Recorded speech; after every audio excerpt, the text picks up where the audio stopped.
kanat-nat, ngayong araw na to ay nandito na naman tayo sa aking vlog. Maglalakbay kami ngayon guys papunta sa Mega dahil ngayon ay araw ng Mega Family Fun Day.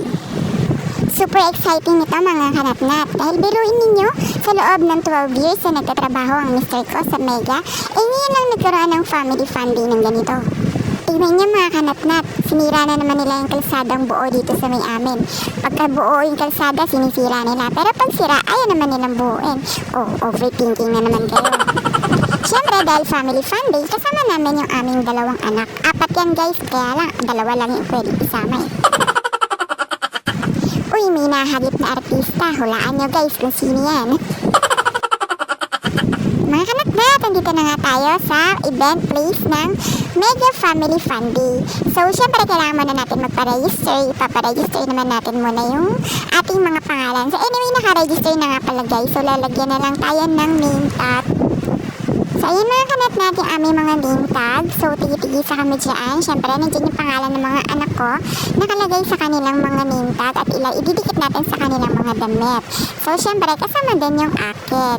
So, meron din tayong food stop dyan guys. Yung papel. Yun yung food stop para makakuha kami ng pagkain na gusto namin kainin.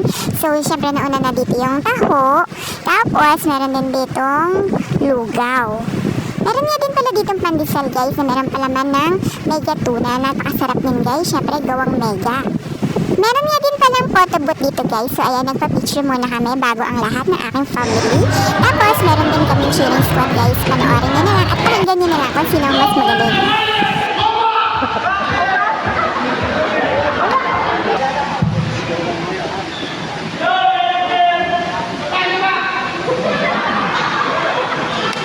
You may start.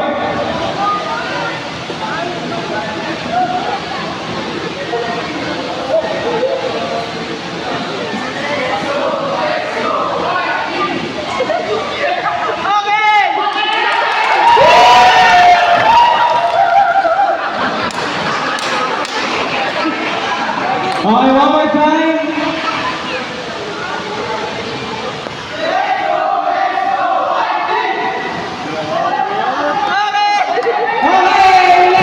Siyempre kami yung white kaya wag mo kayong umangal.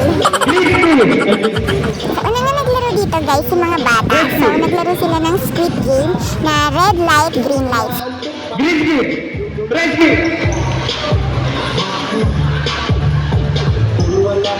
Green skip. Red. Sa second games na mga kanat-nat ay yung sack race. Siyempre yung mga lalaki ang maglalaro dito. Hindi naman pwede kami. Siyempre sila muna.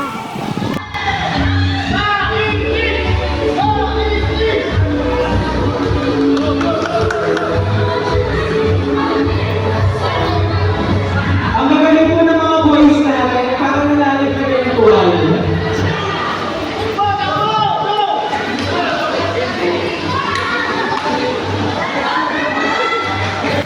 So ito na nga yung asawa ko. Siya na ang susunod na maglalaro. Ewan ko ba dito? Bakit dito mahihiga sa sahig?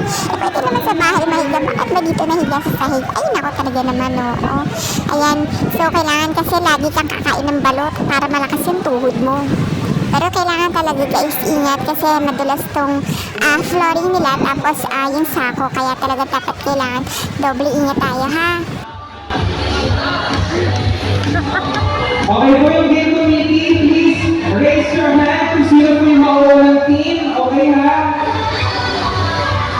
Pag-isigaw po kung anong color yung mauunang mga ball ng ating puzzles. Siyempre sunod yung anak ko. So ayun na nga, sumunod na nga tumumba. Like father, like son talaga.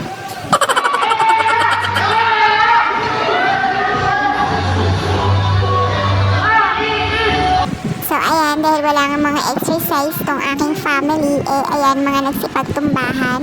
At yan mga hindi nga sanay sa mga ganitong games dahil hindi naman kami nagkakaroon ng mga ganitong activity.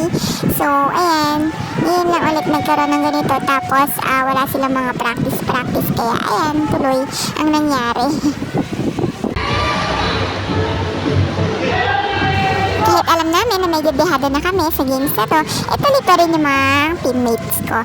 So marami pa namang mga games dyan na pwede namin salihan at sigurado na makakabawi ang white team. Kita niyo naman mga kanat-nat na game pa rin ang white team kahit na alam namin na dehada na kami sa laro na to.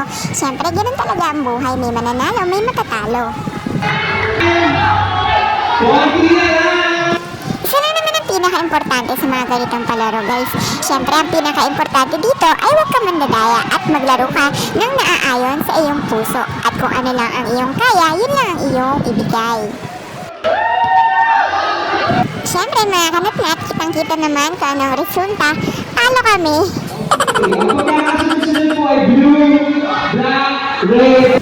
So dahil napagod na nga ang lahat mga kanat-nat, ito na ay eating time. So lunch time na guys dahil tanghali na at 12 o'clock na rin dito. So ayan ang kanilang pagkain para sa amin. Meron kaming kanin at ulam. Ewan ko kung anong luto yun, hindi ko alam. Pero masarap naman siya guys. Tapos ang pagkain ng mga bata ay Jollibee, so chicken and spaghetti. Anak, okay lang yan. Huwag mong dibdibin yung pagkatalo mo. Okay lang yun. Ganun talaga ang buhay. So ito na nga guys, yung aming next game after ng aming lunch. So ito yung tinatawag na left and right. So ito yung mahabaan ng mga gamit namin sa aming katawan. So kung sino mananalo, syempre dagdag points doon sa mga naunang points. Sa mga kanat-nat, hindi ko na na-videohan yung ibang games namin dito ha. Bahala na kayo dyan. Bye-bye!